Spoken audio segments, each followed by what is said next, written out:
جی السلام علیکم. جی وعلیکم السلام. جی بیٹا میں شامزہ بات کر رہی ہوں لاہور سے. جی شامزہ.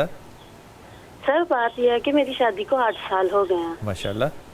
تو 8 سالوں میں اللہ نے 4 بار کرم بھی کیا، 4 بار لیکن چاروں بار مسکیریجز ہو گئے. ٹھیک. 2020 میں لاسٹ مسکیریج ہوا. اس کے بعد سے نا کوئی اس طرح کے مسئلے بن گئے ہیں کہ چیک بہت کرایا، ٹیوبوں میں کہہ رہے ہیں کہ مسئلہ ہو گیا ہے، ٹیوبز بند ہو گئی ہیں. آپ کی ایج کتنی ہے شامزہ؟ میری 35 پلس ہے. ہم نے اب بڑے ڈاکٹر سے کنسلٹ کروایا لیکن وہ یہی کہہ رہے ہیں کہ اب اس کا یہی ہے کہ آپ یا تو IVF کروائیں تو اور اس کے علاوہ کوئی حل نہیں. تو میری تو آپ کو رائے ہوگی کہ آپ کو IVF کی طرف جانا چاہیے. کیوں نہیں جاتی ہیں؟ لیکن IVF کی وجہ سے ایک تو ہم کچھ پیسوں کے ایشو کی وجہ سے بھی، اور دوسرا کچھ دل بھی نہیں مانتا.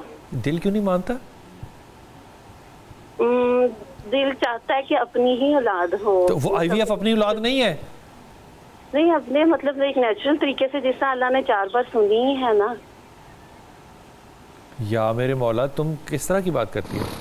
IVF ایک بالکل شرعی طریقہ علاج ہے، اپنی ہی اولاد ہے وہ. اس بات کے اوپر تم اتنی اپنی عمر ضائع کر رہی ہو تو چانسز کم کر رہی ہو نا.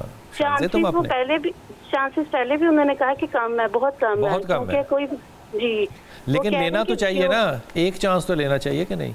چانس لینا چاہیے. چانس کے لیے نا اصل بات یہ ہے کہ اس میں یہ ہے کہ ہمیں نا کیئر بہت زیادہ چاہیے، اور کیئر کرنے کے لیے نا کوئی ہے نہیں ہے مطلب اس طرح سے طریقہ کا. کیا کیئر چاہیے اس میں؟ کہ انہوں بالکل سٹیپ نہیں چڑھنا، بالکل بیڈ پہ رہنا. میں نے کنسلٹ بڑے ڈاکٹرز کے ساتھ کیا، ڈاکٹر ارشد چوہان سے بھی، ادھر امین لطیف بھی، بہت ڈاکٹرز کے پاس ہم گئے ہیں. اس کے علاوہ ہم نے یہ حکیموں کے پاس کوشش کرو کہ نام نہ لو کسی کا. ہاں اچھا ٹھیک ہے. لیکن یہ جو ہے نا سٹیپ نہیں چڑھنا، یہ نہیں کرنا، وہ نہیں کرنا، یہ مجھے نہیں لگتا کہ یہ کوئی ایسا مشکل کام ہے یا کوئی ایسا کسی نے کہا ہے. اس کا ایک پروسیس ہے جو کہ انجیکشن سے شروع ہوگا، پھر وزن بڑھے گا، ہارمونل ٹریٹمنٹ ہوگی، اس کے بعد سلسلہ وہ بنے گا. وہ ایک پروسیس ہے، اس میں سے گزرنا پڑے گا. IVF کا ایک پیٹرن ہے. اولاد آپ چاہتی ہیں تو ظاہر ہے اولاد کے لیے یہ کرنا پڑتا ہے. جی پہلے انہوں نے کہا کہ ہم آپ کی نا ٹیوبز کا آپریٹ کر کے نا بند کریں گے، پہلے بلاکس کریں گے. وہ جو بھی کریں گے آپ IVF کا ڈیسائیڈ کریں نا کہ IVF کرنا ہے یا نہیں کرنا. میرے خیال میں آپ کو کرنا چاہیے. پہلی بات تو یہ.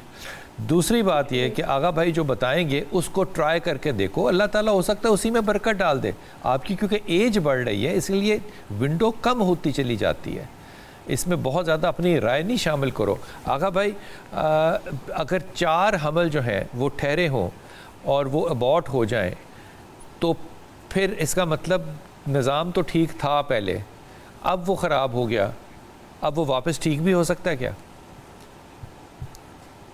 دیکھیے میں عرض کروں گا کہ امام صادق علیہ محمد فرماتے ہیں کہ اگر کلونجی حاملہ عورت کھا لے، اب یہ چاہے وہ اچار کی زیادہ تر خواتین شوقین ہوتی ہیں، اچار میں کلونجی ہوتی ہے، اگر کلونجی کو حاملہ خواتین کھائیں تو حمل جو ہے گر جاتا ہے، چاہے زندہ ہو بچہ چاہے مردہ ہو وہ ضائع ہو جاتا ہے. کلونجی نہیں کھانی چاہیے، ہرگز نہیں کھانا چاہیے. بہت ساری بچیوں کو جو میرے پاس آئیں اور انہوں نے کہا 3 حمل گر گئے، 4 حمل گر گئے، تو میں نے ان سے پہلا سوال پوچھا کیا آپ کلونجی کھاتی ہیں؟ بولے اچار بہت شوق سے کھاتے ہیں. میں نے کہا اچار بند کر دیں اگر بچہ چاہتی ہیں. جیسے ہی اس بچی نے اچار کھانا بند کیا، چونکہ کلونجی کھانا بند کی، حمل بالکل بھی نہیں گرا اور حمل 9 مہینے کے بعد اس کو خوبصورت بچے سے اللہ نے نوازا ہے.